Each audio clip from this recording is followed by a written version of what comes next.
Buggles alle 7.23 su Cittadella la radio e Cittadella TV. Buongiorno Taranto, ben trovati a questo nuovo appuntamento con l'informazione della musica mattutina di Cittadella la radio. Cominciamo questa nuova settimana con il 27 aprile 2026. Buongiorno da Francesco Casula e buongiorno a Piero Caffio che guida la parte tecnica, e insieme fino alle 9 vi racconteremo non solo tutto quello che è accaduto nel weekend, ma anche insomma quello che ci apprestiamo a vivere in quest'ultima settimana di aprile, che insomma si chiuderà anticipatamente, settimana corta, cortissima, con l'1 maggio, festa dei lavoratori, giorno del concertone di Taranto, giorno di un sacco di interventi politici qui nella città dei due mari. In settimana avremo tempo di parlare anche di questo, ma oggi cominciamo a parlare in realtà di economia, perché nella classifica dei redditi italiani la provincia di Taranto è solo appena la 99esima, peggio di noi solo Foggia, e insomma vi racconteremo i dettagli. A proposito di economia, cominciamo a dare uno sguardo a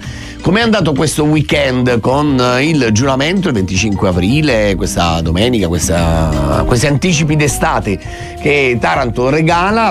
Ne parleremo con Marcello De Paola di Federalberghi, e con lui cercheremo di fare anche una previsione rispetto all'1 maggio e insomma anche al movimento che porta con sé il concertone che si terrà al Parco Massimo Battista. Poi parleremo di cronaca, perché torna la ribalta della cronaca Arcangelo Caressa. Ve lo ricordate, l'istruttore del cane Bruno, che insomma raccontò che il suo cane era stato ucciso con le polpette e con i chiodi soprattutto, poi è finito indagato per simulazione di reato. Nei giorni scorsi è stato condannato a 2 anni di reclusione per essersi finto un poliziotto, essersi appropriato di un cane di un uomo della provincia di Lecce e poi averlo minacciato, ma poi anche una serie di diffamazioni sui social. Vi racconteremo i dettagli nel corso di questa puntata, e come tutti i lunedì parleremo anche del passato, delle nostre gocce di memoria con Giovanni Guarino. Chiuderemo con il calcio. Il Taranto archivia la pratica a Gallipoli e guarda ai playoff, ieri un poker ai Salentini. Chiuderemo invece con la multiculturalità, lo yachting, lo splendido evento che si è tenuto nello scorso weekend allo stabilimento balneare organizzato da Isola Cooperativa Sociale, per parlare di buddismo, multiculturalità, una serie di cose, definito open core. Insomma, questo e tanto altro oggi sui 96.5 sul canale 94 del digitale terrestre. Adesso però c'è l'oroscopo di Maya. L'oroscopo di Maya. Buon lunedì a tutte e a tutti da Maya e dalle stelle, che ci danno qualche consiglio per iniziare al meglio questa nuova settimana. Ariete, in amore avrete a cuore il benessere della persona che amate, ma anche voi single sarete più propensi a dedicarvi a nuove conoscenze. In campo professionale avrete tutti i mezzi necessari per gestire nella maniera più adeguata le vostre mansioni. Toro, siate cauti nei vostri progetti professionali. Anche se farete buoni passi in avanti, potrebbero sempre verificarsi degli imprevisti. In amore, atmosfera dolce e affiatata. Gemelli, tenderete a chiudervi in voi, quasi allontanandovi dalla persona che amate oggi. Per quanto riguarda il lavoro, prenderete seriamente le vostre mansioni, ma non potrete pretendere di voler tutto e subito. Cancro, evitate conflitti con i colleghi. State lavorando su progetti importanti, alcuni dei quali richiederanno tempo e pazienza. In amore cercate di mantenere un buon equilibrio all'interno della vostra coppia. Leone, non ci saranno sempre momenti di intesa con la persona che amate, fatevene una ragione. Al lavoro avrete i mezzi necessari per mettere insieme buoni progetti professionali, idee giuste per raggiungere il successo. Vergine, buon equilibrio con il partner per chi è in coppia. Non ci saranno momenti di estrema passione, ma neanche momenti di crisi. Nel lavoro sarà necessario ultimare alcuni progetti in tempo, rispettando le scadenze. Bilancia, complicato il rapporto di coppia. Anche nel lavoro gli ultimi risultati non sono stati brillanti. È arrivato comunque il momento di reagire e pianificare le prossime mosse. Scorpione, per i cuori solitari un incontro avrà un seguito insperato. Tenetevi pronti se siete stanchi di essere single. In ambito professionale avrete le idee chiare su come gestire le vostre mansioni, grazie anche a una tabella di marcia chiara e netta.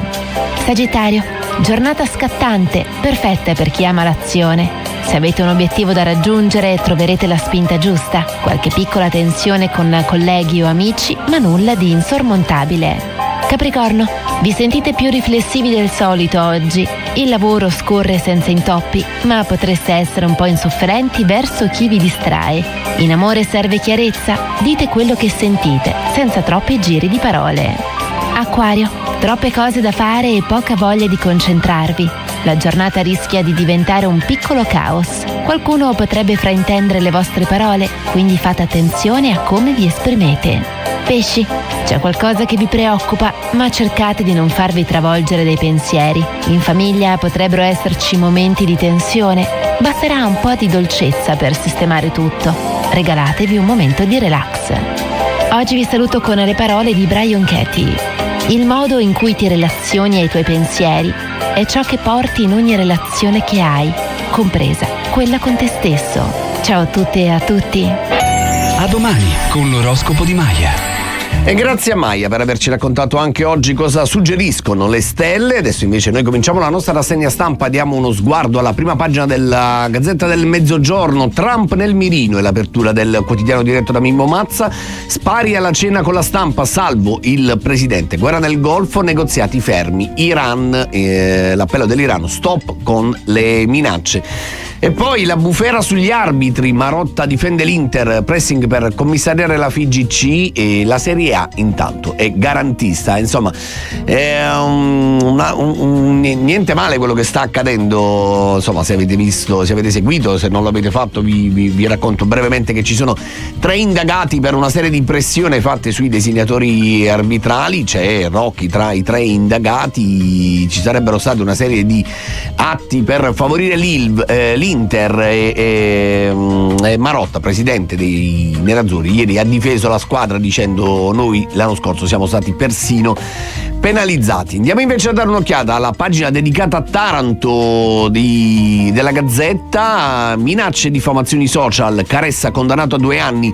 Nel 2019 si finse poliziotto e si appropriò di un cane, l'istruttore del cane Bruno, ve lo ricordate, il cane eroe che salvò 9 persone, che poi insomma è morto a luglio 2025, secondo Caressa ucciso dalle polpette coi chiodi, secondo la procura invece assolutamente no. Adesso nuovi guai, una condanna a 2 anni, i dettagli ve li raccontiamo tra pochissimo. E poi ancora sulla Gazzetta, per lo smart working in comune, confronto a breve con i sindacati. L'idea è quella di 2 giorni a settimana, ma quello che bisogna comprendere è che se sono 2 giorni a settimana o fino a 2 giorni a settimana. Una misura per evitare da un lato i consumi energetici, il carburante e tutto il resto, favorire anche il traffico urbano, dall'altra però il rischio è che si accumulino molte più file in alcuni uffici, come scrive Fabio Venere sulla Gazzetta oggi, uffici anagrafe e tributi per esempio. Questa è la rassegna stampa, la nostra prima parte, tra un po' vi raccontiamo tutti gli altri giornali, ora però c'è la New Hit. 7.34 è la nostra New Hit e siamo tornati in diretta, continuiamo la nostra rassegna stampa dopo la Gazzetta, diamo uno sguardo all'edicola. Aeroporti di Puglia, Ita Airways, nuovi voli da Brindisi e Bari, più voli per rafforzare l'offerta degli scali pugliesi è l'obiettivo dell'accordo del protocollo firmato tra Aeroporti di Puglia e Ita Airways, che prevede dal 2026 un potenziamento dell'offerta di traffico tra gli scali di Bari e Brindisi verso Linate e Fiumicino.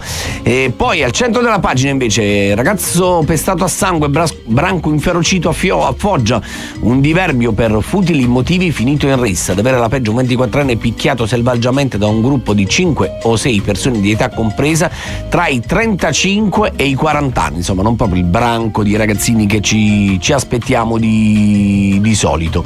E poi si parla anche qui di Taranto, crisi arsenale, Bitetti scrive a Crosetto, servono più assunzioni, ha detto il primo cittadino, la Marina è un baluardo, ma insomma il livello in questo momento di impatto occupazionale è davvero basso. Andiamo a dare un'occhiata al quotidiano di Puglia in edizione Taranto, che apre proprio proprio con questo argomento: Arsenale, emergenza personale, Bitetti a Crosetto, più assunzioni. Il sindaco: crisi industriale grave, la Marina è un baluardo, sindacati in campo. E poi si parla anche invece di altri lavori, quelli legati per esempio all'archeologia. Colonne doriche e lavori di restyling al via entro giugno, è una svolta per la città, ha detto il commissario del CIS, il responsabile del CIS, il parlamentare di Fratelli d'Italia Dario Iaia. Al centro della pagina la politica, terzo assessore PD in giunta, c'è lo scorrimento, in pole position c'è Tiziana Riso. Maggioranza al bivio e l'ex vice sindaco Azzaro è verso il ritorno nei Dem. Ricorderete che era uscito dal Partito Democratico dopo la rottura rispetto alla candidatura di Piero Bitetti. Il PD scelse di sostenere l'attuale sindaco, Azzaro invece decise di sostenere Francesco Tacente, e lì insomma c'è stata la rottura. Ora diciamo Partito Democratico e Azzaro, ex vice sindaco, più volte assessore, consigliere comunale da tanto tempo, stanno per riappacificarsi. Intanto chiudiamo con lo sport. Il Taranto chiude in bellezza e pensa già al Canosa Poker dei rossoblù a Gallipoli travolto. Il 10 maggio i playoff con la sfida diretta a Massafra. Insomma, chiudiamo qui la nostra rassegna stampa e tra un po' cominciamo gli approfondimenti. Parliamo di economia e parliamo di una provincia, quella di Taranto, che è solo al 99esimo posto in Italia, peggio di noi. Ve lo raccontiamo tra pochissimo. Intanto c'è Chiello. Siamo tornati in diretta, pronti per cominciare i nostri approfondimenti. Parliamo questa mattina di economia, lo facciamo dando uno sguardo alla classifica dei redditi delle province italiane. In testa stabilmente Milano, a seguire poi Bergamo, Bologna. I redditi, pensate, Milano 40.316 euro, il reddito complessivo medio di ciascuno, non tutti che guadagnano 40.000 euro, però immaginate la ricchezza che c'è là. E poi Monza, Bergamo, Bologna, Roma, Napoli e Taranto. A che punto è della classifica? Ce lo racconta Enzo Ferrari. La provincia di Taranto è tra le più povere del paese. Siamo al 99esimo posto, come certifica la statistica sui redditi degli italiani pubblicata dal Corriere della Sera su elaborazione dei dati del Ministero delle Finanze. Le cifre sono impietose. Il reddito medio delle famiglie tarantine nel 2024 è stato di poco superiore ai 16.000 euro. Peggio di Taranto in Puglia c'è solo la provincia di Foggia, il cui reddito pro capite non tocca neppure i 15.000 euro. Ad alzare la media della Puglia è la provincia di Bari, con un reddito pro capite che supera i 21.200 euro. Se si va più nel dettaglio, tuttavia, il reddito di Taranto, intesa come comune capoluogo, è appena sopra i 23.200 euro, cifre lontanissime comunque dai redditi dei comuni in cima alla classifica, dove svetta Maccastorna, un piccolissimo centro in provincia di Lodi, con un reddito che sfiora i 73.000 euro. Si tratta di un comune di soli 67 abitanti, dove a tirare le cifre è comunque soltanto una ricca famiglia di produttori agricoli.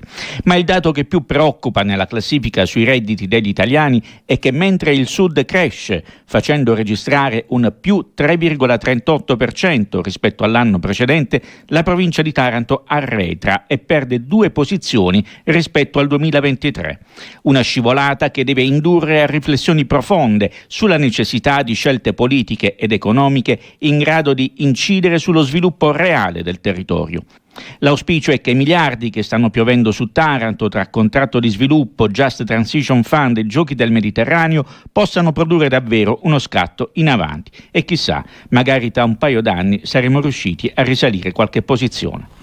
Anche qualche posizione, insomma, andrebbe bene, non tutte per forza, però ecco, 99esimo è davvero impietoso, come ha detto Enzo Ferrari. A proposito però di questo piccolo comune che si chiama Maccastorna, come diceva Ferrari, sono 76 contribuenti, che vuol dire che tipo se uno della famiglia, che ne so, del vecchio, immaginate Luxottica, no? Prende casa a Maccastorna, è chiaro che il livello, diciamo, diciamo del reddito medio pro capite, si impenna rendendo quasi felici tutti, ma solo sulla carta, perché poi insomma è un reddito medio, non è un reddito come dire diffuso, generalizzato. E allora tra un po' diamo invece un altro sguardo sempre qui a Taranto, lo facciamo rispetto alla posizione degli albergatori. Come è andato il weekend del giuramento 25 aprile? Come sta andando quello in vista del concerto dell'1 maggio? Ne parleremo con Marcello De Paola di Federalberghi. Intanto vi lasciamo in compagnia di Bruno Mars, Risky Roll.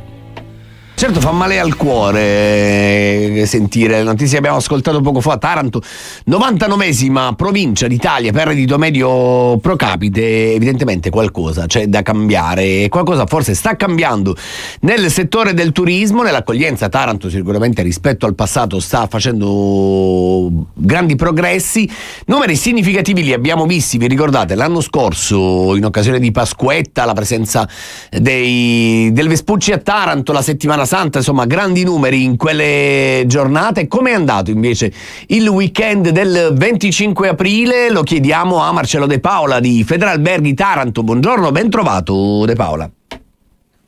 Buongiorno a tutti quanti tele e radiospettatori.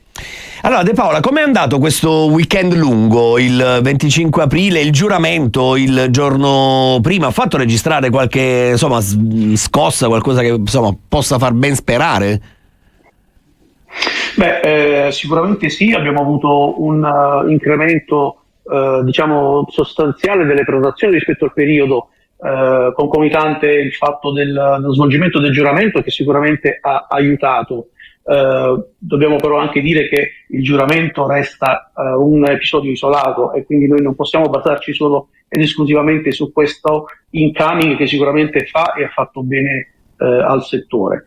Giusto è anche quello che ha detto lei, Taranto negli ultimi anni sta cambiando, sta cominciando a prendere coscienza di sé da un punto di vista turistico e questo sicuramente è un bene.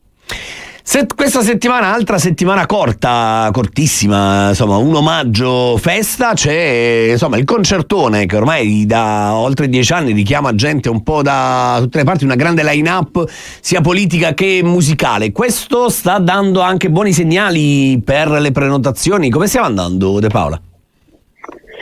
Guardi, ad essere molto franco, diciamo che il concertone dell'1 maggio qui a Taranto richiama sicuramente dei turisti ovviamente di prossimità che fanno bene al turismo, fanno bene all'incoming tarantino, ma noi non è su questo genere di turismo che vogliamo puntare. Noi vogliamo puntare ad un turismo che porti qui gli stranieri, che porti qui gente che Taranto non la conosce ancora, metto anche tutti quegli italiani che non sono mai stati da queste parti e che possono iniziare a scoprire Taranto come meta turistica. Quindi ben venga l'evento, assolutamente sì, perché fa movimento, perché fa comunque attività sul territorio, ma vorremmo concentrarci su delle condizioni più strutturate nel tempo. Da questo punto di vista, quali sono le azioni che si devono compiere? Immagino che ci sia bisogno di raggiungere circuiti internazionali che permettono in qualche modo di pubblicizzare, proprio diffondere la possibilità di scoprire Taranto. Io ovviamente non ne ho la più pallida idea, ma quali sono i passi che si fanno per cercare di mettere insieme, tour operator, qualcosa del genere, immagino, De Paola? Guardi, le dico con grandissima onestà, il primo passo che va fatto sugli operatori del territorio, cioè l'operatore turistico deve iniziare realmente a considerarsi, a sentirsi operatore turistico, no? Prima di aprirsi all'esterno. Quindi noi dobbiamo fare un lavoro sulla mentalità dell'operatore locale, dopodiché in sinergia con l'amministrazione, che ricordo a tutti ha messo in piedi questo tavolo del turismo che per ora sta dando dei buoni risultati. L'abbiamo visto con i corsi creati ad hoc per la preparazione della cucina religiosa in attesa e in vista dei giochi del Mediterraneo, e l'idea è proprio questa: iniziare a sfruttare l'incipit dei giochi per inserirsi all'interno di un volano di carattere internazionale che poi possa dare i suoi frutti anche negli anni successivi. Però mi permetto una domanda, una volta che abbiamo formato gli operatori locali, l'accordo con l'amministrazione, però mi chiedo, che ne so, in Baviera un tedesco come scopre a un certo punto, dice, non è che si alza e dice vado a Taranto, cioè quali sono le azioni che bisognerebbe, che magari non so se operatori del settore, ma anche immagino amministrazioni locali, su chi deve fare leva, come deve investire per cercare di diffondere il brand Taranto all'estero? Ma innanzitutto ricordo a tutti che noi abbiamo un'agenzia di carattere regionale che è Puglia Promozione, che è presente e radicata sul territorio proprio per questo tipo di attività, per portare avanti queste attività di carattere promozionale. Okay. Taranto negli ultimi anni, dobbiamo essere sinceri, non è stata molto presente all'interno del circuito di Puglia Promozione, adesso senza andare a cercare responsabilità e colpe da addossare a nessuno, ma negli ultimi 2 anni abbiamo iniziato a stringere una sinergia più forte con Puglia Promozione per far sì innanzitutto che maggiori risorse di carattere regionale possano essere riversate sul territorio tarantino per quanto attiene la promozione e soprattutto alla partecipazione e alla promozione del territorio ionico all'interno di fiere internazionali alla quale comunque Puglia Promozione aderisce costantemente. E allora cominciamo a fare tutti un po' di pressione, ecco, mettiamo il fiato sul collo a Puglia Promozione, ci siamo anche noi e ne abbiamo tutto il diritto di esserci. Intanto grazie davvero a Marcello De Paola di Federalberghi Taranto per essere stato con noi, buona giornata e buon lavoro. Grazie a tutti quanti voi. E noi ci fermiamo, c'è il giornale radio nazionale, poi la musica. Quando torniamo invece vi raccontiamo un po' di cronaca, vi raccontiamo del titolare dell'istruttore del cane Bruno, Arcangelo Caressa, condannato a 2 anni per minacce, diffamazione e anche per appropriazione di un cane dopo essersi finto un poliziotto. Restate con noi. 8 minuti dopo le 8 torniamo con la seconda ora di Buongiorno Taranto e come annunciato passiamo alla cronaca di questi giorni. Minacce, sostituzione di persona, appropriazione indebita e diffamazione. Sono le ipotesi di reato per le quali il tribunale ha inflitto 2 anni di carcere ad Arcangelo Caressa, l'istruttore dell'ormai famoso cane Bruno, morto a luglio 2025, per il quale lo stesso Caressa è ora indagato per simulazione di reato per aver finto, secondo la procura, che l'animale fosse stato ucciso con le polpette infarcite di chiodi. L'ultima tegola giudiziaria per l'istruttore cinofilo è una sentenza di primo grado emessa il 21 aprile scorso che indica Caressa come penalmente responsabile di una serie di episodi. Tra questi spicca quello che vede protagonista un uomo della provincia di Lecce al quale Caressa si sarebbe presentato come agente della Polizia di Stato per discutere l'affidamento di un cane. Stando a quanto si legge negli atti dell'inchiesta, una volta ottenuto il cane, però, il proprietario avrebbe poi più volte chiesto la restituzione per un incongruo e non autorizzato utilizzo dell'animale, ma di tutta risposta Caressa non solo lo avrebbe insultato attraverso delle dirette sui social, ma lo avrebbe anche minacciato dicendo: per tutto il tempo che mi stai facendo perdere ti devo sparare in bocca. A questo si aggiunge anche il fatto che, anziché riconsegnare il cane al legittimo proprietario, lo avrebbe ceduto a un terzo uomo e non avrebbe neppure corrisposto al proprietario il denaro proveniente dalla vendita della cucciolata. Nello stesso processo, però, Caressa era accusato di altri episodi di diffamazione ai danni di un uomo in un caso e di una donna. In uno di questi 2 episodi il tribunale ha condannato, sempre per diffamazione ma con pena sospesa, anche una donna imputata nel processo. Per lei c'è stata la condanna al pagamento di una multa di 400 euro. Insomma, una serie di questioni che tirano al centro nuovamente il titolare, l'istruttore, scusate, del cane Bruno, il cane molecolare che salvò, ve lo ricordate, 9 persone da sotto le macerie durante una serie di situazioni di emergenza, che a luglio scorso aveva denunciato la morte di quel cane con delle polpettine infarcite di chiodi. Poi l'indagine della magistratura, attraverso anche l'autopsia del cane Bruno, ha portato alla luce che non c'è traccia di chiodi, non c'è traccia neppure di avvelenamento, ma che quel cane non mangiava e non beveva da circa 24-36 ore, quindi diciamo la morte potrebbe essere sopraggiunta a causa delle alte temperature e delle condizioni, come dire, non proprio salutari in cui il cane si trovava. La magistratura quindi ha indagato Caressa per simulazione di reato e il pubblico ministero Raffaele Casto ha avviato anche una serie di indagini e di accertamenti sulla gestione del centro nel quale il 4 luglio 2025 il cane Bruno è morto. Della vicenda si sono occupati anche le Iene, come ricorderete, nel corso delle numerose interviste rilasciate da allora fino a oggi da Carezza, le cause della morte, le ragioni erano prima da imputare al sequestro di alcuni cani alla malavita che li faceva combattere illegalmente, poi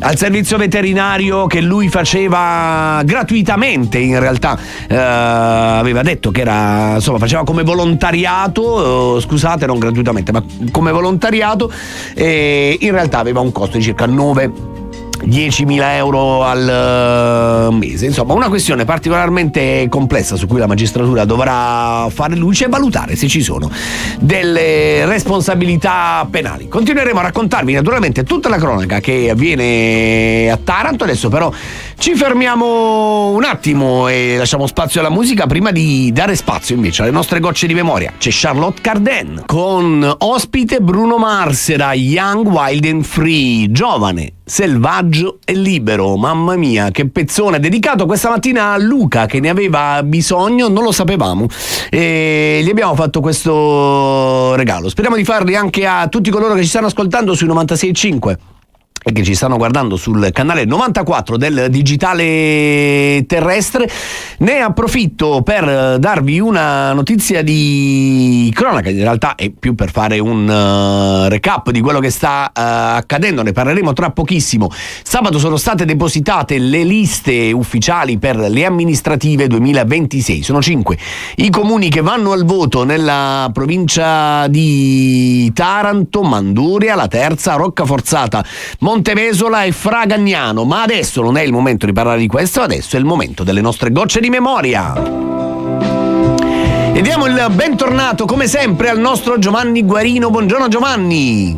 Buongiorno a tutte e a tutti, buongiorno Cussaprin. Ale, eccolo, cominciamo subito. Come? Cussaprin. Cussaprin. Cussaprin. No, non ce l'ho. Sì, ma tutto Cussaprin. Cussaprin. Sto cercando di fare una sorta di analisi etimologica Cussaprin, però non mi viene niente, sinceramente. È di origine latina, vuol dire cugino. Mi spiace, io ho fatto, diciamo, il tecnico industriale, quindi diciamo le scuole alte non le ho fatte. Lo so. Quindi Cussaprin è cugino. Sarebbe cugino. Tipo primo cugino, Cussaprin, cugino. Ah, wow. Sì, però Maramash Maramash. No, Giovanni, stamattina non so se hai deciso di umiliarmi pubblicamente, però no, non c'ho manco questo. Una cassetta in pescatori in della famiglia. Lo so. Anche questo è d'origine latina, è Mare Grande, ma si dice ancora Maramash e Marapicci. Ah, Marapicci sì, Maramash. È Maramash e Mare Grande. Ma aspetta, Mar Grande inteso come, diciamo, specchio acqueo o Maramash nel senso di mare mosso, mare forte? No, specchio grande. Cioè il nostro Mar Grande, la rada praticamente. Esatto. Ma lo dicono ancora più di qualche pescatore lo dice Maramash. Sarò sincero, no, mi mancava Giovanni, quindi diciamo grazie per avermi illuminato. Allora aspetta, Cussaprin è cugino.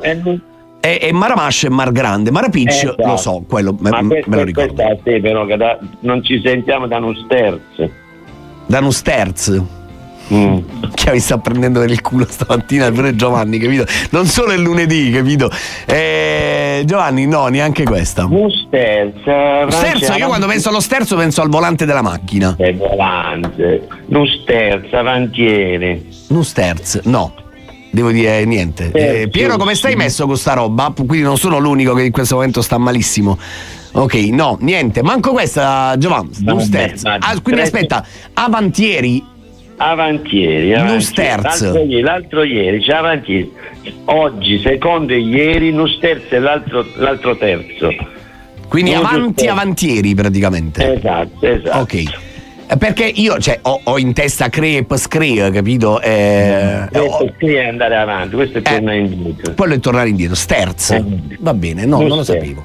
Tertius e tertius.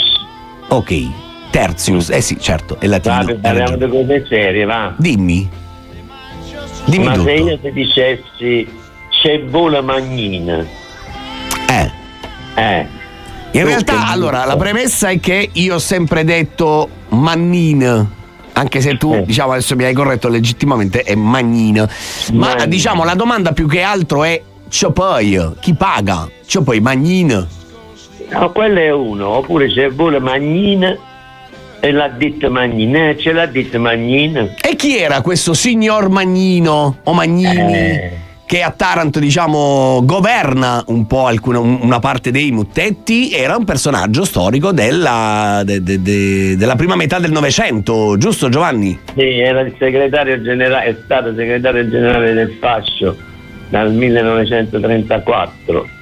E quindi aveva un ruolo di responsabilità qui a Taranto, cioè governava lui di fatto. No, infatti se vuole Magnino e ce l'ha detto Magnino vuol dire questo, che come dicevano una cosa poi le saprà fare, capito? Capito? E quindi diciamo appena buttava una regola già mi rivedi i tarantini di un tempo, c'è volo Magnino. Oppure ce l'ha detto Magnino che la fa fare, capito? Quindi si chiamava Magnini o Magnino? Magnini. Ok. Magnini. Ed era un esponente del governo fascista qui a Taranto, quindi quando... Non un esponente, era il segretario, il segretario generale del partito. Segretario generale. Posso dirti una cosa, Giovanni? Io ho sempre fatto riferimento a Magnino, o Mannino come dicevo io, come indicando, diciamo, gli organi genitali maschili, nel senso, sai, tipo come si dice adesso hai capito? Una roba del genere. Se mi dici che era un esponente fascista, però devo dire che tutto sommato la differenza non la noto moltissimo rispetto a... Infatti. Però detto questo... Si chiamava Milziade, che dice il nome che teneva. Come? Milziade, lo sto scrivendo in questo momento, te lo giuro. Milziade. Esatto, ed è quello che costruì quel palazzo bellissimo che sembra veneziano, una cosa orientale, che sta a Piazza Pandiani. Ah sì, certo. Quello che mia moglie sogna di comprare un giorno. Se l'hanno accacciato di tua moglie. Guarda, che peccato, c'è andata malissimo, sinceramente. Pare che debbano fare un resort, una cosa del genere. Peccato, ero lì proprio per fare la mia offerta, capito? Invece niente, è andata male. Va bene, comunque a tutti coloro che avessero voglia di avere informazioni su Milziade Magnini, nato a Deruda, fratello maggiore di Mantio Magnini, trovate un po' di roba su... Come sei bravo, è sceso a internet. Sì, sono appena andato, perché quando mi hai detto il nome sono impazzito. Trovate un po' di informazioni su internet, ma diciamo quelle vere, quelle diciamo che ci appartengono, ce le racconta solo il nostro Giovanni Guarino. Grazie Giovanni, grazie ancora per averci svelato il mistero di Magnin. Mi raccomando, Romanim Suez. Ma che cavolo, oggi non ne azzecco una. Non so, hai fatto un corso speciale oggi, hai parlato con mia mamma tipo per tutto quello che non so. Suez vuol dire insieme, compagno, uguale, socio. Suez con la P finale. Suez con la doppia Z, Suez. Ah, come Suez, come il canale, però ecco, Suez. Team Suez, tutte e due, soci, compagni. E allora Giovanni, continueremo a raccontare tutto questo Suez lunedì prossimo, insieme, come sempre. Grazie davvero, ciao Giovanni, buon lavoro. Un abbraccio a tutti e a tutte, ciao Francesco. E noi ci fermiamo invece per la musica, c'è la New Hit. Quando torniamo vi raccontiamo la situazione delle amministrative in tutta la provincia di Taranto. State con noi, con Marrakesh appunto. Alle 8.34 era la nostra New Hit, siamo tornati in diretta come promesso per parlare adesso di elezioni amministrative 2026. 5 i comuni che tornano alle urne in provincia di Taranto, Manduria, La Terza, Roccaforzata, Montemesola e Fragagnano. E allora diamo un'occhiata veloce, una planata su la campagna elettorale che aspetta i cittadini dopo la presentazione a deposito ufficiale delle liste dei candidati a sindaco avvenuto alle 12 del 25 aprile scorso. A Manduria il dopo pecorario ha 6 candidati a sindaco e circa 350 aspiranti consiglieri comunali. C'è Fernando Arnò, Cosimo Lariccia, Vito Andrea Mariggiò, Fabiana Rossetti, Stefania Ruggeri e Domenico San Marco. Quest'ultimo esponente, diciamo, che ha riunito il centrodestra di Manduria. Fabiano Rossetti invece è esponente del Movimento 5 Stelle.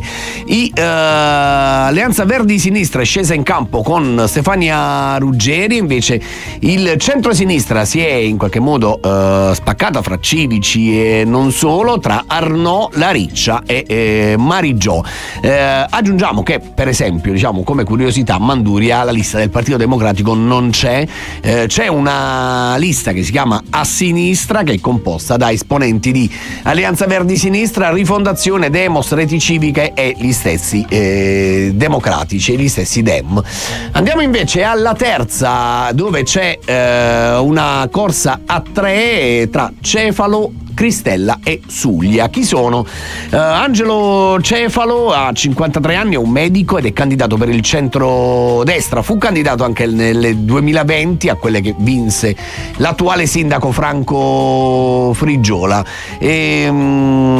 Poi c'è Giuseppe Suglia, che studi in comunicazione, 31 anni, a settembre è il candidato di Generazione La Terza, una civica di centro-sinistra in cui è candidato come consigliere comunale, pensate, anche Gianfranco Lopane, l'ex assessore regionale al turismo, che non ce l'ha fatta alle ultime regionali. E poi l'altro candidato è Giuseppe Cristella, già sindaco di La Terza dal 2000 al 2010, un ritorno praticamente alle origini. E poi a Fragagnano invece ci sono due candidati a sindaco, Alfonso D'Attesi e Lucia Traetta. D'Attesi per il centro-destra, Traetta per il centro-sinistra, e come capilista ci sono anche qui due ex sindaci del comune di Fragagnano. Torna al voto anticipato per la terza volta in pochi anni anche Rocca Forzata, e anche qui una corsa a tre. In campo ci sono l'ex sindaco Michelangelo Serio, che è stato sfiduciato e quindi diciamo fatto decadere dai suoi consiglieri. Poi Vincenzo Manzo, che è l'ex vice sindaco, era il vice di Serio, poi si è dimesso, che fa capo all'area di Vincenzo Pastore. Poi Mario Santo, che invece è l'esponente del centrosinistra, se non vorrei sbagliare, ma creatura politica, no, chiedo scusa, scusate, no, ho detto bene, scusate. Mario Santo è l'esponente di una civica, diciamo, che fa capo in qualche modo un po' alla sinistra. E l'ultima che vi raccontiamo è quella di Montemesola, che è divisa tra due liste. Una si chiama Oltre, è appuntato su un candidato che si chiama Donato Alba. L'altra invece è la lista Insieme, che diciamo filo destra-centro, che ha come candidato Vito Antonio Punzi. Pensate, il terzo Punzi della famiglia che si candida a sindaco, in realtà lui lo è già stato in anni passati. C'è una sorta di dinastia che governa Montemesola nel Tarantino ormai da anni. Chiudiamola qui e diamo un po' di musica fino a quando torniamo e vi parliamo dello sport. Com'è andata al Taranto questa settimana? Particolarmente bene, ce lo racconterà il nostro Francesco Friuli. A tra poco.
Lady Gaga e 2C con Runaway, la colonna sonora del secondo film della saga, ormai saga, Il diavolo veste Prada e adesso invece parliamo di Taranto, parliamo del Taranto Calcio. Ieri poker al Gallipoli, una vittoria che insomma mette di buon umore anche in vista dei playoff che i rossoblù dovranno affrontare a breve. Come è andata la gara e soprattutto come ci si prepara a questa nuova sfida? Lo chiediamo a Francesco Friuli che è collegato con noi. Buongiorno Francesco, ben trovato. Buongiorno Francesco, buongiorno a tutti. Innanzitutto partiamo da un concetto. Il Taranto ieri ha dimostrato nel 4-0 contro i Gallipoli di avere la testa giusta e la gamba giusta, e questi sono due aspetti importanti. Il Taranto ha vinto con una doppietta di Loiodice che non segnava da tempo, ha segnato Aguilera che non segnava da tempo, ha segnato Trombino che non aveva mai segnato. Ecco, questi sono segnali importanti. 3 attaccanti a segno in vista di playoff che dovrebbero partire il 10 maggio, data indicata dalla LND Puglia per poter iniziare a poter giocare il playoff regionale. Dovrebbe disputarsi il 10.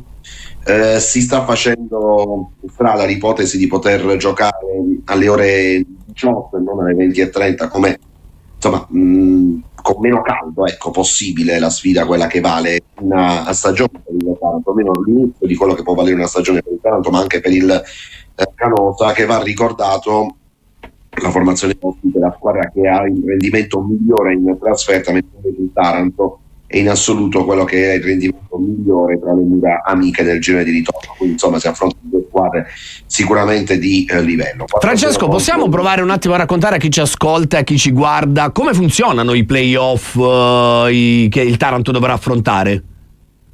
Perché ci sono due fasi. La prima il Taranto l'ha saltata, diciamo, la semifinale, quella regionale, perché ha più di 7 punti di vantaggio sulla quinta in classifica, o meglio sulla sesta in classifica, così come il Canosa ha più di 7 punti di vantaggio sulla squadra subito dietro.